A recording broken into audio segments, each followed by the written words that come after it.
Bonsoir à mes frères et sœurs. Bonsoir à tous les Kamites. Bonsoir à tous les Noirs à travers le monde. Béni soit Nzambiam Pungutu Lendo, le Dieu de nos ancêtres. Peu importe le nom, comment vous l'appelez, dans toutes les langues d'Afrique. Le Dieu qui nous a créés sous un climat de soleil, il y a plus de 200 000 ans, avec la divine mélanine. Je rends grâce à tous nos glorieux ancêtres, à Toussaint Louverture, à Dessalines, à tous les pères déportés qui reposent à jamais dans les océans,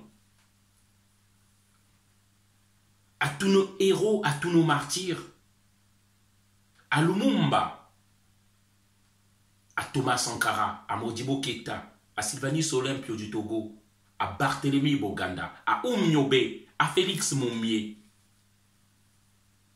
à Tata Simon Kimbangu, à tous nos prophètes, à André Grenard Machoua, à la reine Nzinga, Mama Ngunga, Mama Kimpavita, à Bouetambongo, ils sont nombreux. Je viens dans cette vidéo une fois de plus venir m'indigner et rendre hommage encore à un frère, George Floyd, qui est tombé encore sous l'oppression, sous le racisme, sous la négrophobie de ceux-là qui méprisent notre race. Ils ont dit, ils ont inventé comme toujours des menteurs pathologiques qu'il était agressif. Les images ont montré le contraire. Comme toujours. Il a supplié. J'arrive pas à respirer. J'étouffe. Pitié, ne me tuez pas. Laissez-moi la vie. Une fois de plus, on vient de tuer la couleur. Une fois de plus encore, le Ku Klux Klan a agi. Il faut savoir, le Ku Klux Klan, cette confrérie des racistes, des assassins, des criminels pathologiques, qui avaient des cagoules blancs sur des chevaux. Vous savez, officiellement, ils n'existent plus. Mais ils se sont infiltrés et dissimulés dans des uniformes pour mieux sévir, pour mieux accomplir leur sale besogne. Ils mentent, ils tuent en silence. Et ce que nous voyons aujourd'hui, ce n'est que la partie immergée de l'iceberg. Imaginez lorsque il n'y avait pas le temps des réseaux sociaux. Ils ont perpétré des crimes abominables. Lorsqu'on ne les voyait pas, c'est là où ils montraient que c'était agression. Comme en 2014, Eric Garner, tué. Comme en 2015, Walter Scott, abattu de 8 balles dans le dos. Et monsieur Thomas Laguerre, qui disait qu'il a failli m'attaquer avec mon laser, c'est pourquoi je l'ai abattu. Les images ont montré le contraire. Comme Dalton Sterling, 2017, abattu sous la voiture parce qu'ils avaient vu qu'il avait une arme à côté. Il n'a même pas touché à l'arme. Les images ont montré les faits. Le Ku Klux Klan agit impunément. Et aujourd'hui, nous voyons les dégâts. Mais ça ne nous fera pas revenir nos morts. Et par rapport à ça, un homme pour qui j'ai eu beaucoup de respect, James LeBron, un joueur de basket américain qui s'était indigné. Il s'était fait démarquer par... En 2016, lorsqu'on chantait l'hymne américain, il est resté assis. Ou sinon, il est resté un genou par terre. Et là, il explique, vous voyez, ça, pourquoi il a fait ça. Est-ce que vous faut-il encore un dessin? C'est encore flou pour vous de comprendre? Car il s'était indigné que je ne peux pas honorer l'hymne d'un pays où on me méprise, où on méprise les miens, où on méprise ma communauté. Ce soir, s'il vous plaît, je fais appel à toutes les grandes stars. Je fais appel à tous les artistes. C'est ainsi que nous nous ferons respecter en choquant. J'appelle à ne pas respecter ni honorer les hymnes des pays racistes, les hymnes des pays où on nous tue par la couleur de notre peau. J'appelle à tous les Américains dignes de ce nom de nous réveiller. Nous n'aurons plus l'hymne américain. Dans ces conditions-là, lorsque notre peuple est méprisé. Et je tiens à rappeler le boycott de McDonald's continue toujours. Je tiens à rappeler le boycott des produits chinois continue toujours. Créons un marché interne entre nous-mêmes. Apprenons à nous respecter, chers amis. Voilà le message que je voulais faire passer, chers amis. Je tiens à rappeler pour tous ceux qui ne se sentent pas concernés par cette situation. Au musée de la ségrégation, il y a des photos et une histoire d'Emmett Till, un jeune de 14 ans assassiné, défiguré. Et sa mère, Mamie Till, avait demandé qu'on laisse exposer le corps de son enfant pour que tout le monde voit. Et cela a suscité des indignations dans tout le pays, ce qui a contribué à la lutte contre la ségrégation. Mais ce qui était important, c'est les mots qu'elle avait écrits. Elle a dit quoi? Il y a encore un mois, j'avais un beau, joli appartement à Chicago.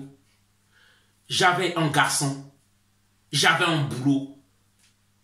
J'avais le rêve américain. Tout ce dont on a besoin aux États-Unis.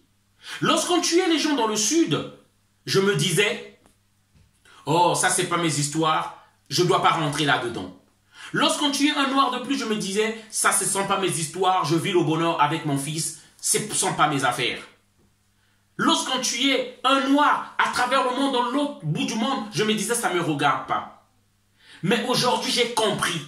À chaque fois que je laissais ce mal-là être fait à travers le monde ou dans l'autre bout du monde, j'ouvrais la porte au mal jusqu'à ce qu'il est arrivé chez moi-même, aujourd'hui. Et ce message-là, c'est la leçon pour nous tous.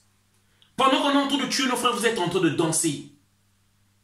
Pendant qu'on est en train de tuer nos frères, vous ne vous reconnaissez pas parce que c'est des Noirs américains. Ce n'est pas des Africains, ce n'est pas des Congolais, ce n'est pas des Sénégalais, ce n'est pas des Ivoiriens.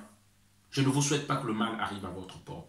C'est ainsi qu'on a colonisé l'Afrique. Parce que lorsqu'on détruisait le village d'à côté, vous ne vous sentiez pas concerné. Je fais cet appel-là à tous les Noirs de prendre conscience maintenant. Si je me reconnais là-dedans, c'est parce que, comme Mamie Till, elle avait compris qu'elle avait tort de ne pas s'indigner. Je termine par une vidéo que je vous montre encore. Regardez. À chaque fois qu'on maltraitera un noir, que ce soit en Afrique du Sud, nos frères noirs, nous devons nous indigner. Comme en Angola, où des noirs sont emprisonnés, des Congolais sont emprisonnés là-bas, je m'indigne. Lorsque je vois ça, dans nos pays, les marionnettes de l'Occident sont là pour conserver le pouvoir. L'armée est là pour taper, pour maltraiter, torturer le peuple et conserver le pouvoir pour le bien des colons. Tant que tu es américain, tu es antillais, si tu n'en fais pas ton problème, nous continuerons dans ce cercle-là.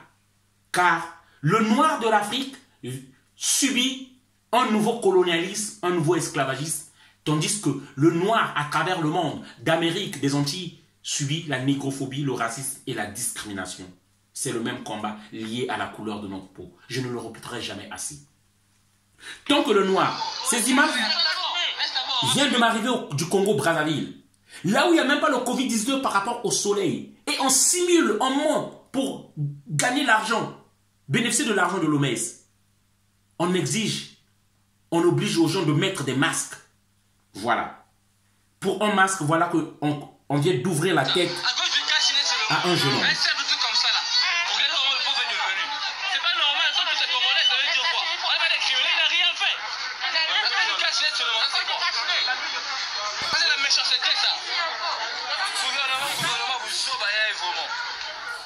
Donc, tant que nous laisserons faire toutes ces choses-là, peut-être anodin, ça continuera. Et je termine la vidéo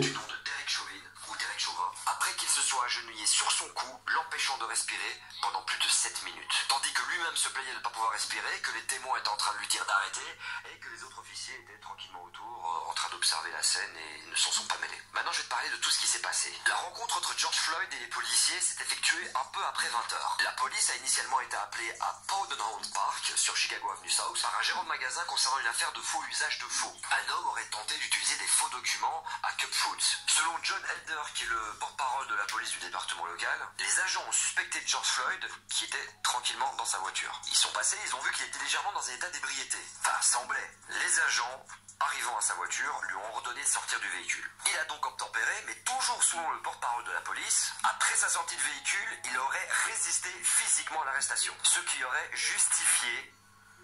Je vois pas très bien comment on peut justifier ça, mais... Bref, ce qui aurait justifié l'intervention musclée de la police. Ce qui, au final, est totalement faux. Ouais, pas de bol pour eux, ça a été prouvé par une vidéo de caméra surveillance d'un restaurant qui a filmé absolument toute la scène. Où on le voit après sa sortie de véhicule, tranquillement installé, ne montrant absolument aucun signe d'agressivité à aucun moment. Et c'est là qu'intervient ce qui a été... Merci encore. Merci de partager la vidéo et de soutenir notre lutte. On est ensemble. On ne cédera rien.